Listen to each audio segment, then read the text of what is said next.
Pirmā biznesa radio projektors. Nu, lūk, un šodien projektors turpina izgaismot divus, varētu teikt, unikālus kungus, speciālistus. Tātad Agris Skadiņš un Jakovs Udodovs. Globāla interneta mārketinga speciālisti, eksperti, nu, varētu teikt arī šīs te idejas un šīs te darbības realizētāji Latvijā. Bet tagad tāda neliela vizītkārta Agris Skadiņš. Lūdzu. Jā, labdien. Drīzāk tomēr neesmu interneta mārketinga speciālists, bet pārsvarā ir, teiksim, standārts klasisks reklāmas speciālists, jā, bet ar laiku gaitu sapratu, ka tomēr arī interneta ir reklāma, interneta ir klienti, interneta ir gan reklāmas laukumi, gan potenciāli tā reklāmas pircēji, un līdz ar to internets. Un tā ir modernā tehnoloģija, bez kuras laikam šodien dzīvot nav iespējams. Nu, un tāds, manuprāt, interesants projekts, un tādā gadījumā Jakovs Udodovs. Kā tu līdz tam esi nonācis varonīgi? Jā, mani sauc Jakovs. Es nodarbojos ar interneta mārketingu jau vairākus gadus, un tajā laikā bija pieredze jau sadarboties ar dažādiem projektiem, un šodien tagad mēģināšu pastāstīt, kas tieši ir interneta mārketings. Bet tādā gan būtu pie viena arī pasaka, nu, cik lielā mērā, teiksim, tāda efektīva reklāma internetā Latvijā, un vai vispār, nu, šāds, kā teikt, mārketings ir rentabls, varbūt tā ir tāda skaista aizraušanās hobijs jauniešiem? Es domāju, ka ir ļoti būtiski saprast to, ka internets tas ir milzīgs dažādu reklāmas kanālu skaits. Un vai visi tie ir rentabili? Droši vien nē. Piemēram, no 100 reklāmas kanāliem efektīvi var būt tikai 20. Un, ja izmantot visus tos 20, tad, protams, marketinga izdevumi atmaksās un nesīs peļņu. Bet kāda peļņu reāli var nodrošināt, teiksim, tāda interneta mārketings? Tas ir tāds moderns vārds, interneta mārketings. Vai tāda peļņa ir garantēta, ja mēs tomēr laužamies šajā lauciņā iekšā? Peļņa, protams, nav garantēta. Katrā biznesa tas ir ļoti individuāli jārēķina, bet noteikti lielākā biznesu daļa var rēķināties uz peļņu. Cik liela peļņa tā var būt? Jāsaprot to, ka tas ir atkarīgs no trafika.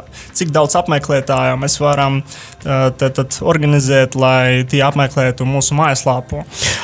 Jā, es saprotu, ka vienmēr tagad šie cilvēki, kuri dodās sēž pie datora un vēro, skatās, nu, un mēs sākam skaitīt, cik ir tie tiešie unikālie apmeklētāji. Bet, saka, Agri, tu tomēr kā tāds, nu, kā mārketinga speciālists, jā, tev ļoti bieži atnāk klients un uzdod jautājumu, nu, man ir mans produkts, es viņu kaut kādā veidā gribu šajās modernajās tehnoloģijās parādīt. Man lūk vajadzīgs šis interneta mārketings. Kāda ir, varbūt, specifika, kādi ir tie vārdi, ar kuriem, nu, tu mēģini izskaidrot un iedrošini to klientu?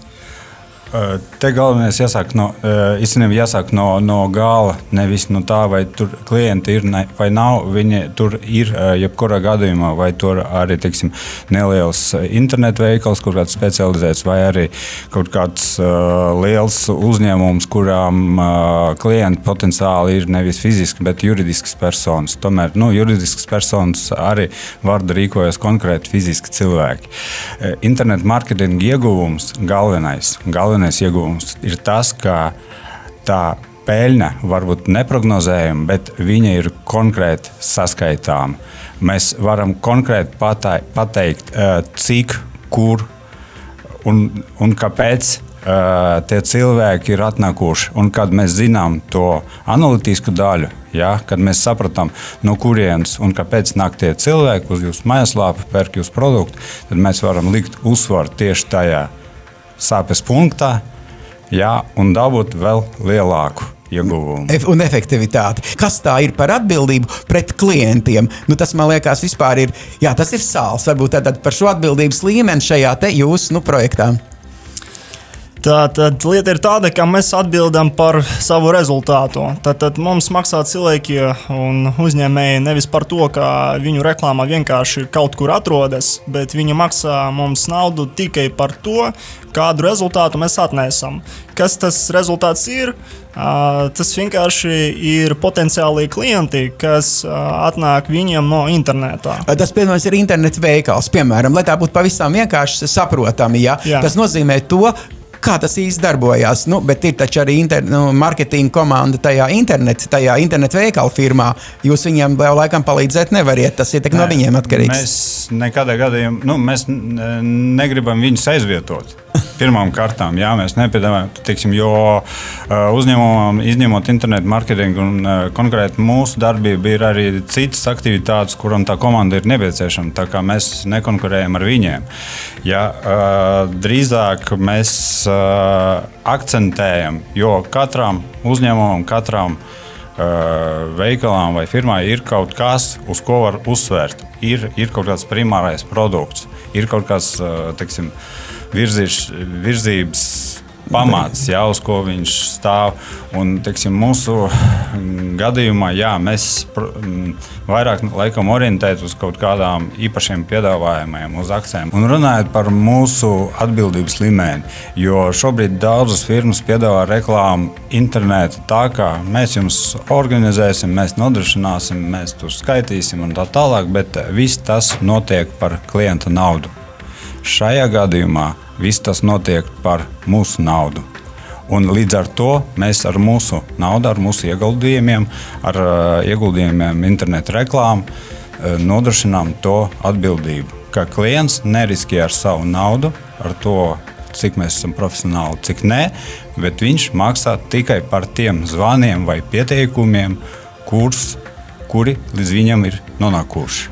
Fantastiski. Tas izklausās vispār pēc tās ķīseļu upes debesmannā krastos. Tāpēc varbūt divos vārdos pastāstiet, kur tad jūs tādus labdarus globālu internetu mārketingu var atrast, lai rīt no rīta pie durvīm rindas stāvētu? Tā, mūsu mājaslapa ir GIM.LV, Global Internet Marketing GIM.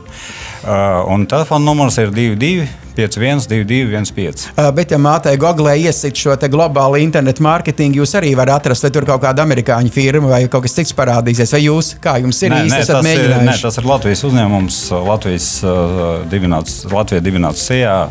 Vienkārši, protams, ar laiku mēs plānojām, ka gribam tomēr iziet ārpus Latvijas robežu. Tas ir lielisks projekts, lai viss pasauli ir jūsu labie klienti, lai jums veicās, un es atgādinu, ka mēs bijām raidījuma ciklā Projektors, tikamies ar Agri Skadiņu un Jakobu Udadovu, globāla internetu mārketinga, varētu teikt, ekspertiem, pārstāvjiem, radītājiem, tēviem, mātēm un visiem tiem, bez kur, es domāju, šis te globāla internetu mārketings Latvijā nebūtu ne dzimis, ne attīstījies. Lai jums veicās!